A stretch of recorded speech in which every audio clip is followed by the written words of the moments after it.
Assalamualaikum guys, this is me RK Rakib and welcome to my Friday vlog.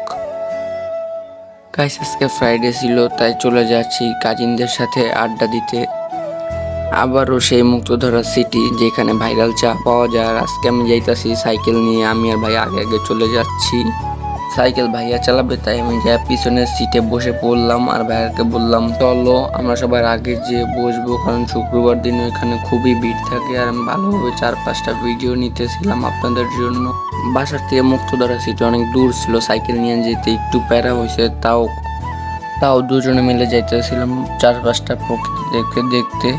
রাস্তা ফাঁকা ছিল, ওইটা আমাদের জন্য প্লাস পয়েন্ট ছিল। আর সামনে গিয়ে দেখি একটা কামরাঙ্গা গাছ, আমি বললাম ভাই একটু থামো, আমরা কামরাঙ্গাগুলো পাকা আছে আমরা নিয়ে নিই দুইটা। পরে দুই ভাইয়ের জন্য 2টা কামরাঙ্গা পারতেছিলাম। কামরাঙ্গা নিয়ে ভাইয়ার হাতে দিছি, একটা ভাইয়ার হাতে দিছি, একটা আমি নিছি। ভাইয়া খাইতেছিল আর বলতেছিল যে ভালোই। পরে আমিও খেয়ে দেখলাম গাইস, খুবই মিষ্টি ছিল কামরাঙ্গাগুলা। আর একটু সামনে গিয়ে দেখি একটা বিয়ে বাড়ি, ভাইয়া বলতেছিলাম ভাইয়া চলো ফ্রিতে দাওয়াত খাই, শুক্রবার আছে। ভাইয়া বলতেছিল না। তারপর কিছুক্ষণ রাইড করার পর সাইকেল আমি রাইড করতেছিলাম। আমি জোরে চালাইতে চাই, ভাই আমার সাইকেল চালাইতে দেয় না, ভাইয়াই চালায় বেশিরভাগ যখন কোনো জায়গায় বাইরে যাই। আর আমারও ভালো লাগতেছিল, রাস্তা ফাঁকা ছিল তাই আমিও জোরে জোরে চালাইতেছিলাম। এই সেই নদী যে নদীতে আমরা প্রথম ব্লগ করেছিলাম। এরপর কিছু দূর চালানোর পরে আইসা পড়লাম মুক্তধারা সিটি। আর আমি হাইটে হেঁটে বিতে যাচ্ছিলাম। আর এইখানেও স্লোমো নেওয়ার চেষ্টা করতেছিলাম, কিন্তু এখানে স্লোমো অত ভালো হয় না। একটু পর পর রাস্তা দিয়ে গাড়ি আসে, তাও চেষ্টা করতেছিলাম স্লোমো নেওয়ার, কিন্তু ভালো হয় নাই। পরে আমি হাইটে হাইটে বিতে যাইতেছিলাম, একটু বিতে গেলেই সেই ভাইরাল চার দেখা পাবো। অ্যান্ড আমরা আইসা বসে পড়লাম একটা মাচাতে। সবাই আসতেছিল, আজকে আরও কাজিনরা আসবে তাই আমরা ওদের জন্য ওয়েট করতেছিলাম ভাইয়া আর আমি। 4-5টা ভিডিও নিতেছিলাম ভালোভাবে। আমরা অনেক দূর সাইকেল চালায় আসার জন্য একটু বিশ্রাম নিতেছিলাম। আর সবাই আইসা পড়ছে কাজিনরা, তাই আমি সবার জন্য চা আনতে গেলাম। এই সেই চা যার জন্য এতক্ষণ ওয়েট করছেন। আর প্রথমে আস্তে আস্তে বানাইতেছিল, পরে ভাইয়ারে বললাম ভাই একটু জলদি। ভাইয়ারে জলদি বলার সাথে সাথে ভাইয়া দ্রুত গতিতে চা বানিয়ে দিতেছিল আমাদের জন্য। আমরা যেহেতু 6 জন মানুষ ছিলাম তাই 6টা চা বানাইতেছিল।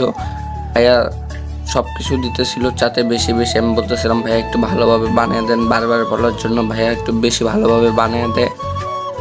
পরে স্বজনের জন্য ভাইয়া চা রেডি করে দিল। আমি চা নিয়ে আসতেছিলাম, আমি একাই চা নিয়ে আসতেছিলাম আর ছোটো ভাই ক্যামেরা ধরে রাখতেছিল। ওরা সবাই ওইখানে গল্প করতেছিল আর আমি ওদের জন্য চা নিয়ে ওদেরকে দিলাম। সবাই খুব খুশি ছিল। চা আনার পর সবাই সবার চা নিল একজন একজন করে, যার যেটা নেওয়ার। আর এতদিন পর যেহেতু সবাই একসাথে হয়েছি তাই অনেক আড্ডা দিতে ভালো লাগতেছিল। প্রকৃতিতে বসে বসে সবাই খুবই খুশি ছিল, ওদের মুখে হাসি থেকে বুঝতে পারতেছেন। এরপর চা খাওয়া শেষে আপুকে নিয়ে আমি একটু সাইকেল চালাই, আপু খুব ভয় পাইতেছিল। আর ভাইয়া পিছন থেকে ভিডিও করে দিতেছিল আমাদের, সায়ারও ছিল আমাদের সাথে। এরপর সন্ধ্যা হয়ে গেছিল তাই আমরা চলে আসতেছিলাম। আর আসার সময় আমি একা সাইকেল দিয়ে আসতেছিলাম, আমি আর স্যার একা একা সাইকেল দিয়ে 2টা সাইকেল আসতেছিলাম।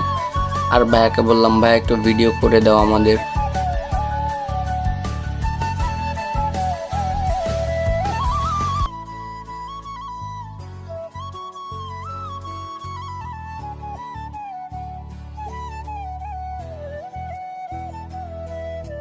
আমি ওদের আগে আমি আর সাইকেল চালা আইসা পড়ি মধু সিটি, ওরাও আইসা পড়ে। পরে সবাই মিলে ফুচকা বেলপুরি খাইতেছিল। ওই যে দেখা যাচ্ছে দূরে মধু সিটি প্যালেস, মূলত এটার জন্য এই জায়গাটা তো বিখ্যাত। আর এই সাইডে বাচ্চাদের জন্য পার্ক বানানো হয়েছে খুব সুন্দর। আপু আগের চাইতে ব্যস্ত থাকে তাই এখন ঘুরতে যাওয়া হয় না, ব্লগ করা হয় না। তো গেছে এই ছিল আজকের ভিডিও। সবাই আমাদের জন্য দোয়া করবেন। আল্লাহ হাফেজ গাইস, দেখা হচ্ছে নেক্সট ভিডিওতে।